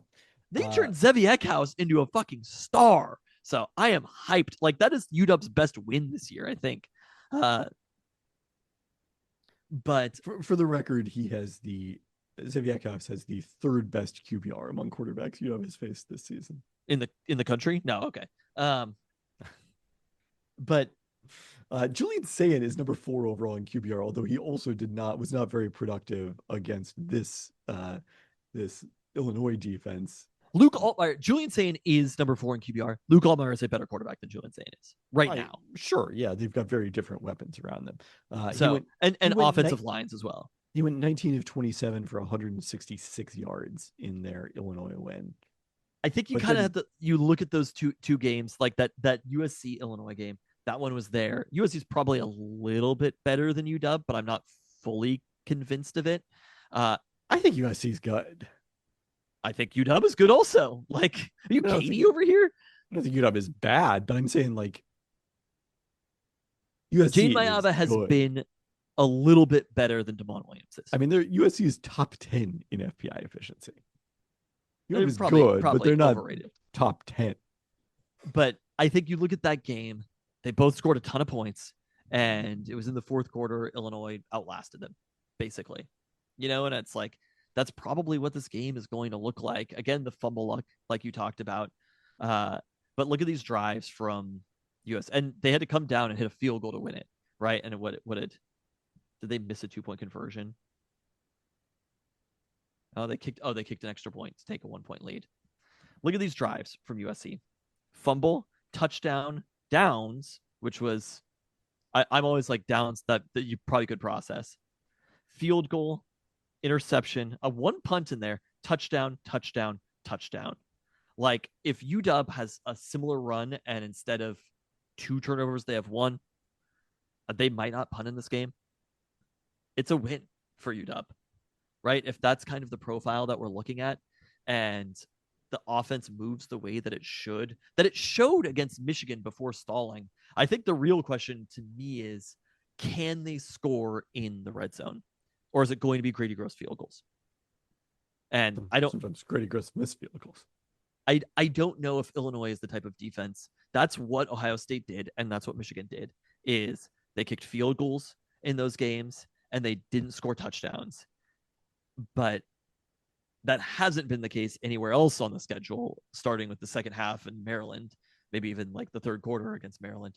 They have been able to get into the end zone. And when UW is doing that, they're an extraordinarily hard team to beat. Because the threshold is you basically need to score. When they are moving like that, is a relentless offense. So I could see where the bettors are coming from, where FPI is coming from in this game. Illinois is going to be on the road. It's their first time here. They're traveling across the country. At the time of date, I don't think doesn't really affect anybody, but can UW get a couple of stops, and can Damon Williams be relentless in this game? And if he can, then UW will come out with a ranked victory in the Big Ten. Percentage chances of victory? I thought the 62% from FPI seemed pretty good to me. I'm at like 55%, I would say. I thought you were going to say wrong team favored. No, I think Illinois is the better team, but I do think home field, particularly with the travel, probably does favor UW. I mean, it's kind of the most interesting game on the schedule right now. Obviously, it's the next game on the schedule, but this is an important game for UW to win. Michigan was important, but it was like, this is a loss they could take. They're not really going to be in playoff conversation. If they lose this one, playoff's gone. It is not even, there's no chance. I mean, it's just not even something we should be thinking about right now. It's not something we should be thinking about right now, but it's something that they're thinking about, and they are saying we need to win out to make the playoffs. Illinois' losses last year were very funny. They lost at Penn State, at Oregon, which we've seen those, and then home to Minnesota. It happens. Parity is kind of the name of the game in the Big Ten and in probably college football. I guess Minnesota was decent last year In general. But a big game for the Big Ten, and I think they're thinking about this as like every game is a must-win game, and this is a huge game. It's a huge game for Jed Fish. It's a huge game for this UW season, and basically, like, I think this game is going to kind of teeter on, do we consider this a successful season or not? I think this is going to be the most important of those like sliding doors games, if that makes sense. Yeah, I mean, especially because they've got other competitive games between now and then, but the other like hardest game on the schedule is at the very end in terms of Oregon. So it's hard for the season to sort of like, for things to spiral out if you lose to Oregon in the way that there is perhaps a chance of that if you lose this one and lose two in a row. What is the okay? I want to pull up FPI defensively for efficiencies. They're 44. You're looking at UW? No, I'm looking at Michigan's defense. Oh, better. Which is actually, not that good. Wait, where is Michigan? Oh, yeah, number 22 FPI efficiency. I still think that's like a Michigan defense that's 22 in FPI efficiency, but in the big house is just better. And they got lucky. Michigan was lucky in that game. Yeah. I mean, I think the UW will put up points in this game. I think you're right that I would take the over, even though I'm sure the total is quite high. Michigan's played very few games in the big house. It would also be nice just to like have more plays. These Big Ten games do not feature enough plays. I thought the Rutgers. This is my hot take. I don't think football should use a clock. I think it should be an alternating number of possessions. That's a pretty stupid hot take. No, I don't know. But like Michigan, they just really have not played that many games, it feels like. Like at the big house, they've played 4 games total, and it was like they gave up 17 to New Mexico, 3 to Central Michigan, 10 to Wisconsin, 7 to us. And they went on the road and kind of got their ass kicked by USC and gave up. They lost a close game at Oklahoma and then beat Nebraska, but gave up quite a few points. But I'm like, that it's like a top 15 defense. I don't really buy that they're actually 22. And Ohio State's obviously good. So those are the two teams that had the speed and the skill to actually stop DeMond running the ball. Illinois does not have that. Yeah, I mean, you've said it well. That's been the bellwether for the Huskies this season. It's gonna be fun though. 12:30 Saturday in October. This is like a real Big Ten game, is what it feels like to me. You know, especially because it's gonna be pouring rain. So that too. We'll see. Pouring rain. What do you mean we'll see if it's gonna be pouring rain? The forecast is gonna be pouring rain all day. It's 2 days from now. They're not gonna be that far off. Oh, Lord.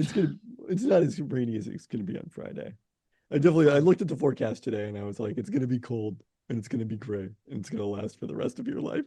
Yeah, we've seen it. So on that note, thanks for listening. The Peltoncast will be here to keep you warm. We're back. We're back. Stove League. We podcast 3 times this week. We recorded 3 times. I don't know if we technically podcasted 3 times, but yes. Yeah, we are so back. This is Thanks for listening. Podcast. Thanks. You know what I mean, though? It's like it feels like it's like we're in the Big Ten now, playing a game like this against Illinois. Yeah, it's just like a Friday night against Rutgers. It's not like it doesn't feel like a Big Ten game. You're just like, you ever played Friday night against Rutgers? It's odd because Rutgers and Illinois are both teams the Huskies played non-conference series against within our time having season tickets. I remember the Rutgers game pretty well, but the Illinois one, I'm kind of like a little hazy. I remember the game against Illinois much more because I want to say it was played at Soldier Field, if I remember correctly. Yes, I think that's right. Yep. Was that even the Sark era? I mean, it was probably a long time ago now. When I say, within memory, that encompasses a long period of time because we're very old. But it was a fun game, as I remember it. I think that would have been Lovie Smith's Illinois era. Yep. Yep, I remember that. We beat them, right? Yeah, Do you 34-24 in Chicago. are you just like so like what is the term? Like beyond thinking about Jed leaving, like you just don't care at all. That doesn't cross your mind. Like, let's win a game and worry about that if they win a game. Um, who's the dude from The Watchmen? You're just like on your planet, sitting alone, not worried about Jed Fish leaving. Like, people were up in arms because the 2026 commit flipped from UW to UCLA. It's like, the thing about not caring about recruiting in the first place is you don't care when the recruits flip. Like, call me when they get on campus. I'm good. There was somebody posted where it's like it's a sign that Jed's going to UCLA, and I'm like, he told the recruit. I was like, walk me through this. It's like 5D chess. Jed was like, okay, I'm just letting you know you're committed to UW right now, but don't wait until I've taken the job at UCLA. Do it now. Put just like a breadcrumb out there. Like he's fucking Taylor Swift. Yeah, no, I kind of love that. You're like, but I love the like Ozymandias. You're like ESPN senior writer Kevin Pelton. I don't even think about Jed Fish leaving. Because I had like a genuine against Michigan where I was like, we're gonna beat Michigan and then our fucking coach is gonna leave again. It was like I hate that college football, like you have to. I was telling Reese this yesterday where I was like, the good thing with the NFL is like the shit is just like locked in. You know what I mean? It could be the same. There's nothing different in the rules in college and the NFL. I mean, there's a lot of things different in the rules in college and the NFL. There's but not in terms of coaching contracts. The contracts are the contracts. It's I guess it's just that there's not draft picks to trade, because in the NFL, the reason it doesn't happen is because you would demand a draft pick. So maybe when we get draft picks in college, the coaches will stop moving around as much. I'd be down for that. I think it's also just like the system is way more rigged in college than it is in the NFL. No, and it's just because of the fact that there's way more stratification. Like there's not, like there are some NFL teams that are paying more and some that are paying less, but there is nothing on the scale of all of NCAA Division I. That's the reason for it. But I like UW and Florida. Like I don't even know where Mike McDonald went to college or anything. You know what I mean? It just doesn't. I guess that's another piece of it, is the way that you're attached to a college is different than like your first job. You know what I mean? It's not like if the Ravens job opens up, we're like, fuck, Mike McDonald's going to the Ravens. You know? Yeah. Because it's more of like, I just feel like you treat them like a business, but college you just treat as like it's like a deeper commitment or something if you went there, which might not be true. Like we don't know if coaches, it might just be that coaches use like going to a college as an excuse to go like get paid more money. I mean, I think there definitely are coaches like Jim Elmora, like coaching at UW was definitely his dream the entire time. Didn't he basically turn down the job, or do you think he got offered it? He just didn't. They didn't inquire. I mean, I'm sure they inquired, but then Chris Peterson said yes, and they were like, "Okay, let's do it." Which, by the way, one of the things I was thinking about recently, I forget when this was. I guess this is when people were like down on the idea that Jed Fish could ever be successful. And and when I say people, I mean this was a comment on the one perspective on the Discord, and it's like, there was a significant period where we weren't sure whether Chris Peterson was actually going to translate to a power conference. No, I mean, it was a legitimate question. I think people treat stuff as like, not a few, but he had two. Well, two is a few, but like people treat stuff like it's like such a permanent thing. With two is a couple, for the record. Van was talking about how like the Florida hiring is going to basically be like chalk hire. And it's basically like they need to re-engage the boosters right now. And they're not going to go try to get the next Urban Meyer or whatever, because I'm talking about Urban Meyer when they hired him from Utah. And because they need to go get somebody where it's like they've got to excite people with like a name and get people re-engaged. And I think they were basically just being like, that's going to mean that they're not going to get somebody as good. And I'm like, I don't know. We don't fucking know. You know what I mean? Like, I don't know if even like college coaches are important, but the reasons that college coaches are important are kind of like a little bit tenuous. And the amount of coaches who get to the status of Kirby Smart, Dabo, like it's basically like a tier of like Sark isn't there, you know? Nick Saban. No, I don't think Sark is there. You saw the final score on Saturday. I think there would be people like Ryan Day could have multiple national championships and leave, and people would be like, oh, he can't do it anywhere else. So I don't know.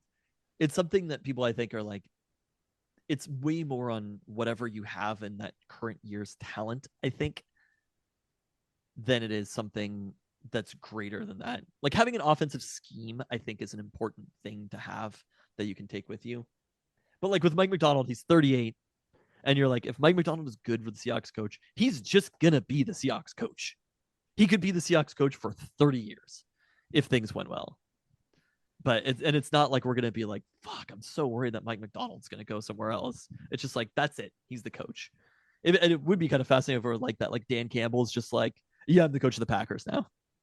I mean, obviously it happens from time to time, but again, because of the fact that you have to give up draft picks in addition to the money, it makes it much harder. I wonder if there's like, yeah, I think that's what we need. So you think the draft pick's the thing that changes it? I think so. I was trying to think of when the last times, I guess, John Gruden and Mike Holmgren. It has to have happened more recently than that, hasn't it? Maybe not. No, Mike Macdonald went to Georgia. Yes. I did remember that at some point. NFL coaches traded. I remember there's a lot of talk about Jim Harbaugh, whether he was going to get. Oh, Sean Payton did technically get traded. Yeah, but that was different. It was different. He wasn't traded because he didn't immediately. Oh, we probably should mention Bill Belichick and Bill Parcells here.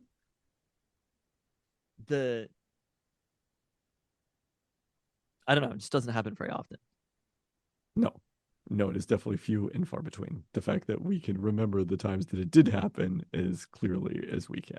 If Kirby gets fired, to be like, is Mike Macdonald going to go to Georgia?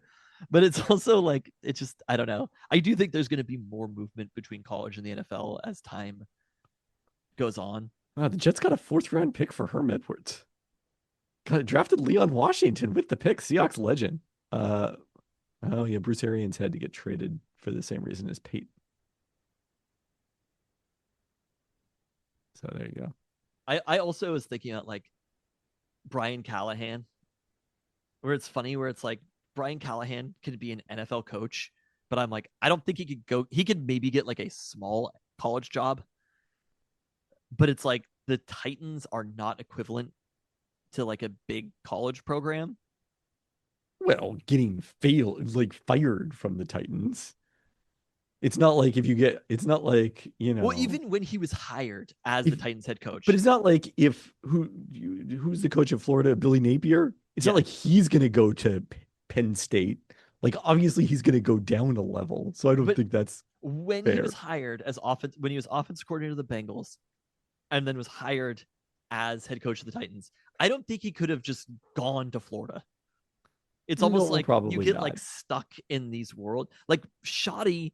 Which granted, like, well, there is a friction to it. There's a transaction cost. Brian Schottenheimer is a genius head coach, as we know. But like, I don't think he just happened to find himself as the head coach of the Dallas Cowboys. Yeah. And I don't think, like, again, I don't think he could have just like gotten the Penn State job. No. It's kind of a strange thing how that works between the two, where it's like you need to be successful in this world to be able to go get that job. And then if you are successful, you can move between the two, sort of, but maybe not anymore. I mean, there haven't been that many, like Matt Rule has been fine, but coaches who've coached in the NFL who've been successful at college, like let's say Jed left. Like I don't